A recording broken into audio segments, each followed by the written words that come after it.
The other project. This is not me, but the Vario is mine. In 2019, well before we bought a Sweden house, I bought this. A 1993 Mercedes-Benz 814 DA 4x4 Vario. And here it is off to the camper unit building guys, who will use the horse box rigid subframe and floor to fit a camper box made out of 30mm sandwich panels.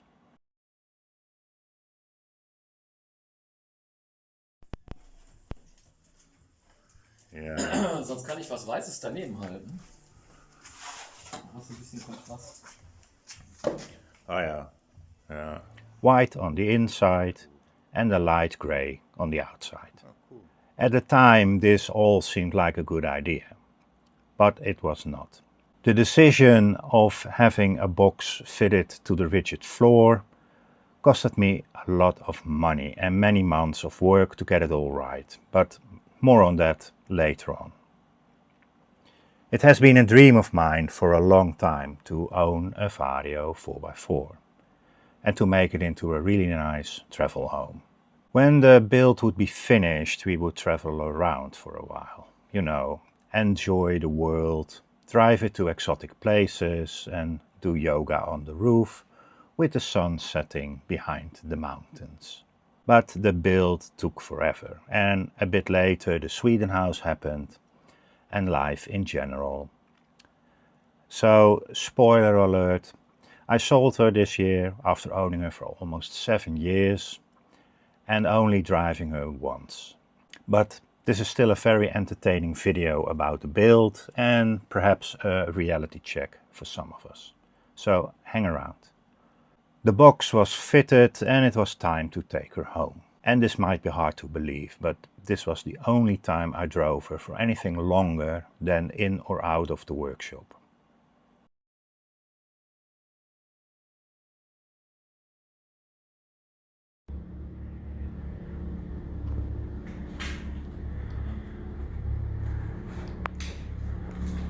Having her in the workshop, I started to think about chassis flex, as one does, I presume.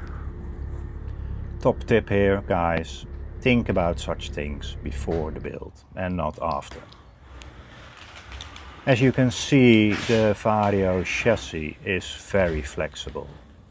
Great in off-road conditions, but all this factory-intended flexibility was not possible with the rigid subframe it came with, and still had at this moment.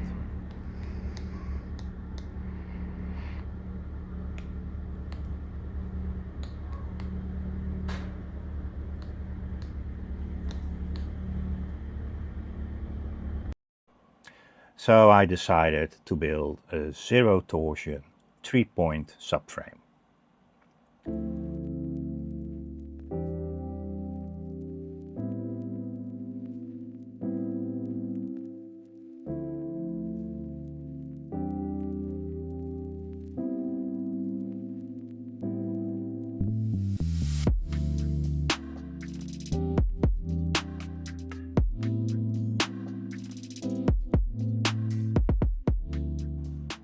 Out with the oak flooring and off with the camper unit.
Here you can see the already installed long-range fuel tank.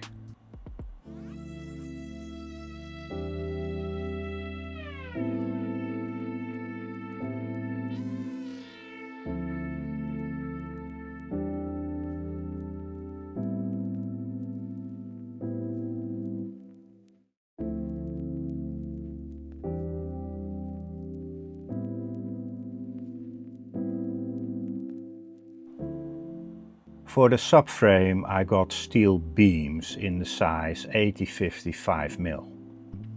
And in case you might think this is a massive overkill, yeah, you would be right.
Here again you can see how much this truck flexes, and this is not the maximum.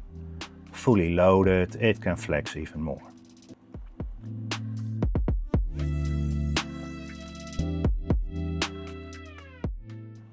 For the pivoting point I went for this design, so the unit can have the needed movement on the front and be fixed on the rear.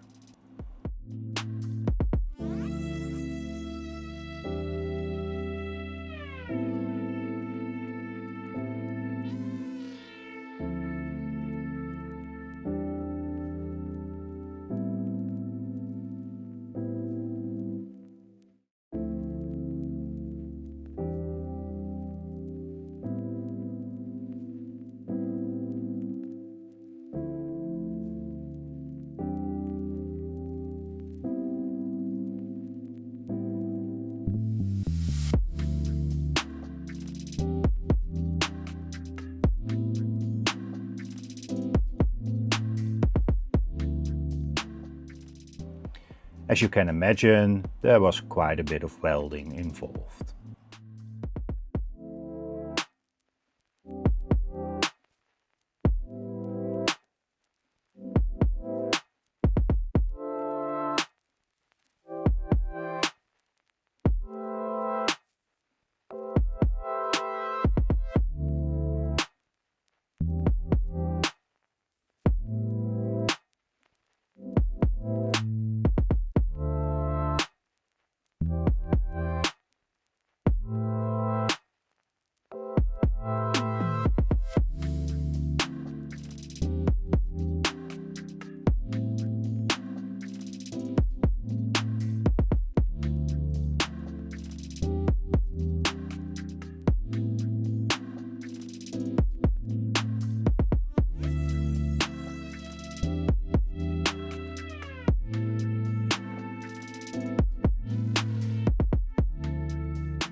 after all the welding was done, I sandblasted the subframe and painted it.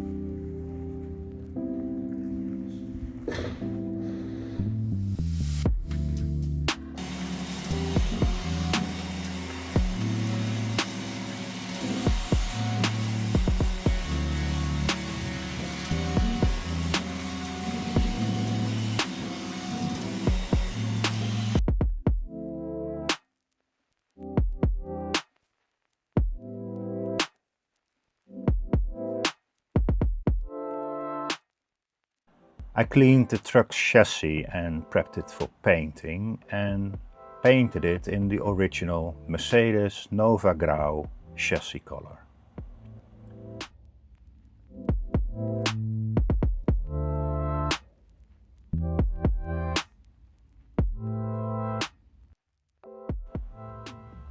Fitting the subframe to the camper unit was really not easy. And if you're planning a build, don't do it like this. This is the wrong order and makes everything very, very complicated.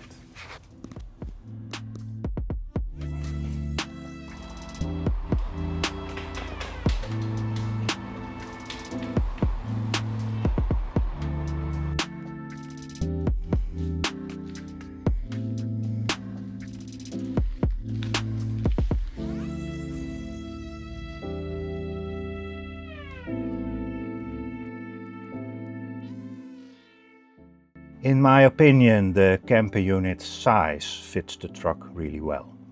Not too big, being 3 meters 40 long, 2 meters 30 wide and almost 2 meters height on the inside. It keeps the truck total length well within the 6 meter range, and this makes her very nimble and easy to navigate around smaller towns, backwood roads and parking at the supermarket. I bought a larger fuel tank, and this 150 liters tank is about twice the size of the original.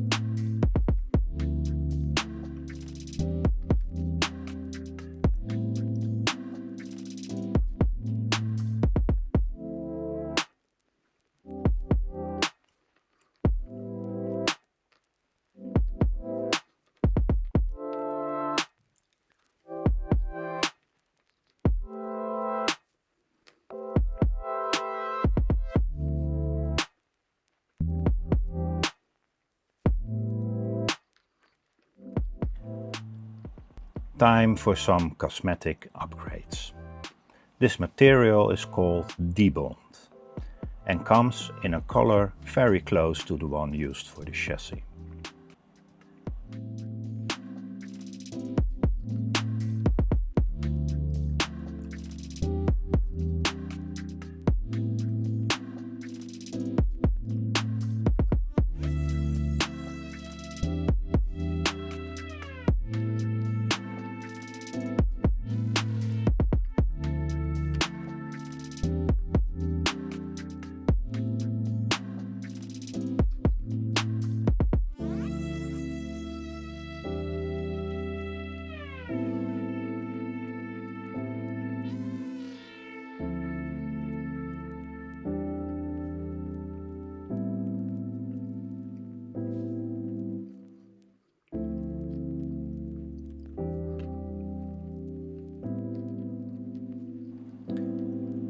And then it was time to start with the driver's cabin.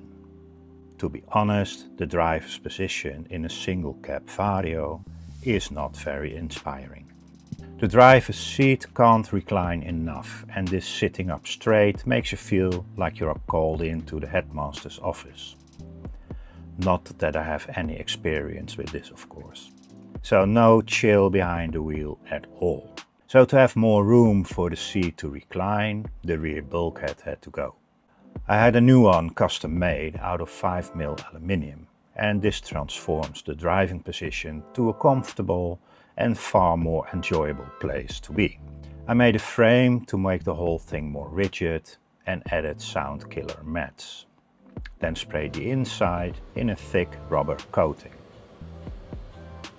And I filled it with 2 centimeters of closed cell extreme isolator mats. I sanded the cabin floor and gave it a good coat of the lovely grey color. And used the sound killer mats here too. The floor of the cabin is a double floor, and it has many openings on both sides, therefore letting in a lot of the road noise and tire noise.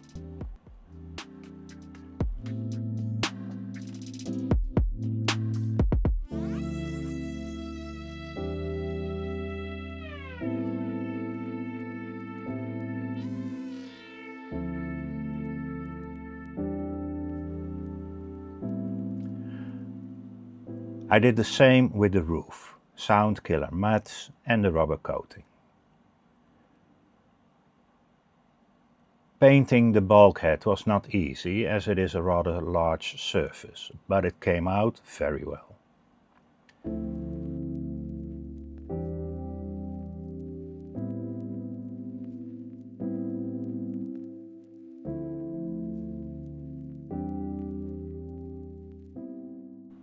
Time to paint the cabin. Normally you would sand and prep the whole cabin and spray paint it in one go. But that was not possible as I had no room to paint the doors, fenders, bonnet and grille. So I did the roof and front window sill first.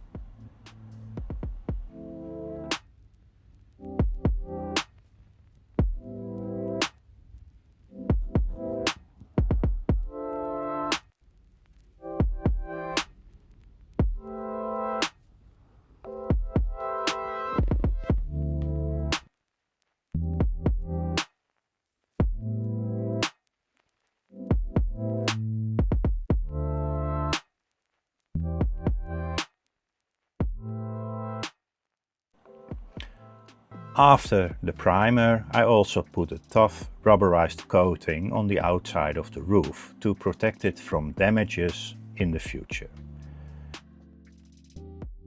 If a roof rack would be added and you would drop something like a ratchet, the roof is protected more.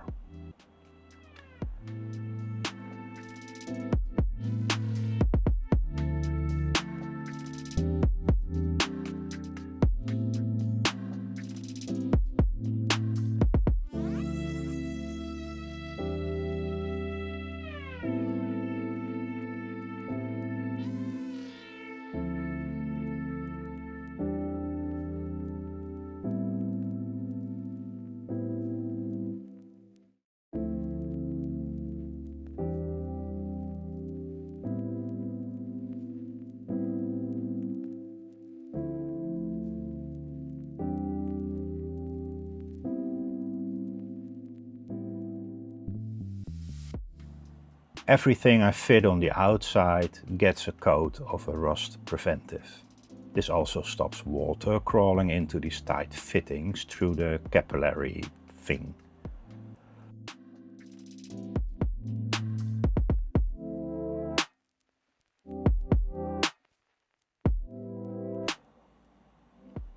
Did I mention the front windscreen is a new one?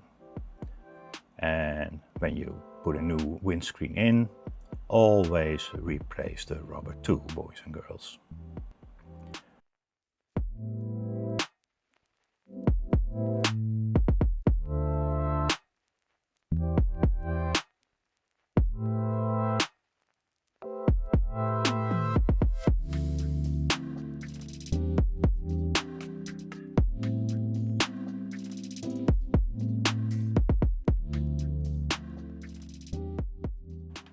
I replaced the mirrors with newer facelift, bigger ones. As we skip forward in time with more than 1 year, or maybe 2, I don't remember.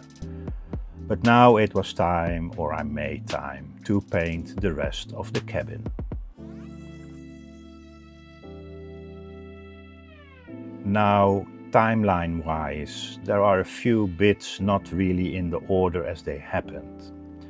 But for the sake of watchability, I've edited in such a way it's like there's some sort of a logical flow, more or less.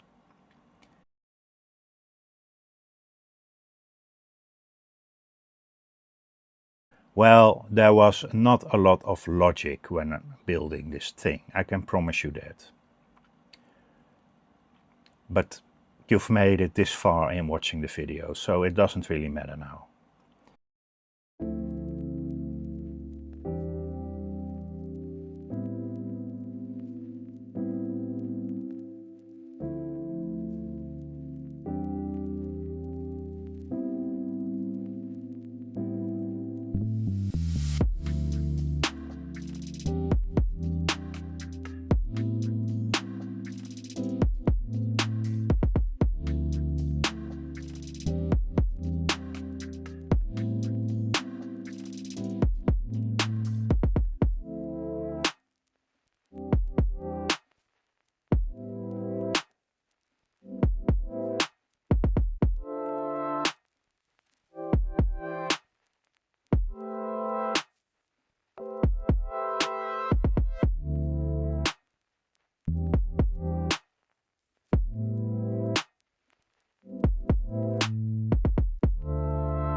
So next I move to the inside of the cabin.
covering the rear bulkhead in a nice dark fabric, giving the inside a luxurious feel.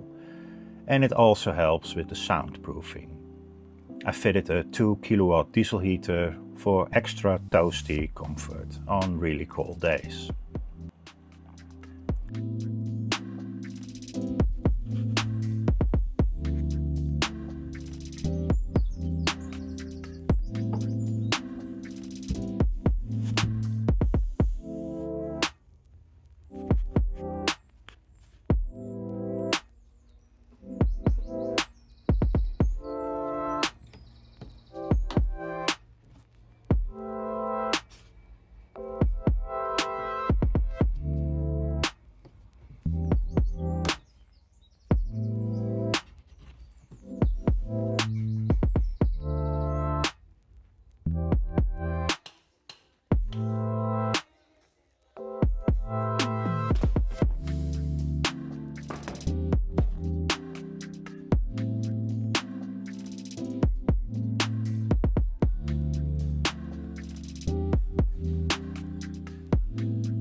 If you want to do a full oil change on one of these, this is the assortment of oils you need.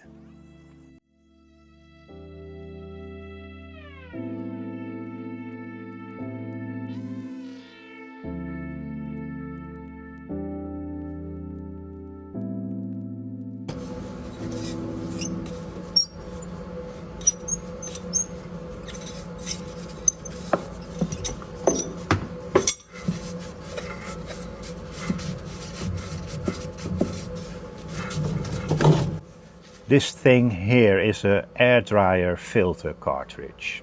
It traps the moisture in the air coming from the compressor and going into the air tanks, and thus preventing the air lines from freezing up in winter and keeping water out of the air valves.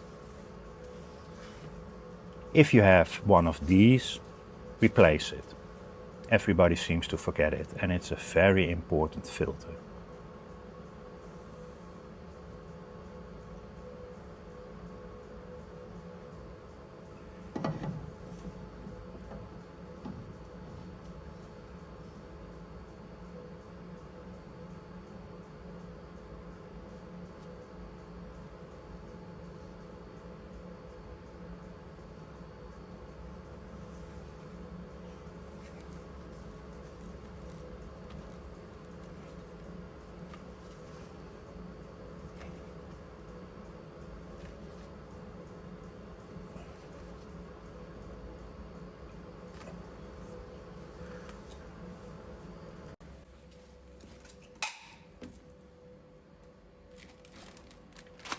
I replaced most of the rubber coolant hoses, and I wouldn't be surprised if many of these are no longer available. I bought them a few years ago, and now it was time for them to shine. I added 16 liters of fresh coolant, flushed the intercooler, flushed the brake fluid, adjusted the valves, and replaced the fan belts.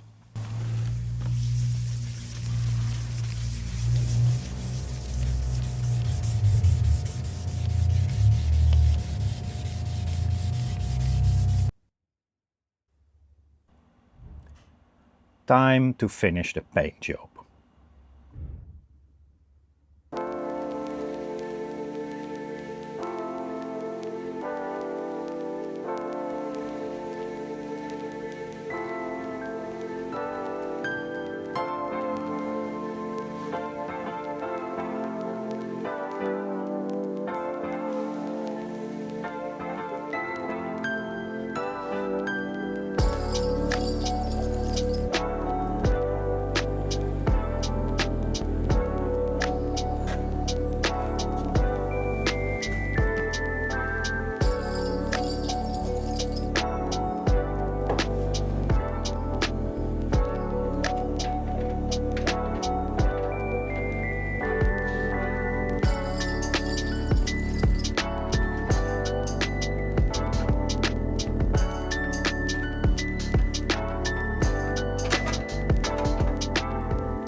And here she is, finished for me and on her way to her new owner.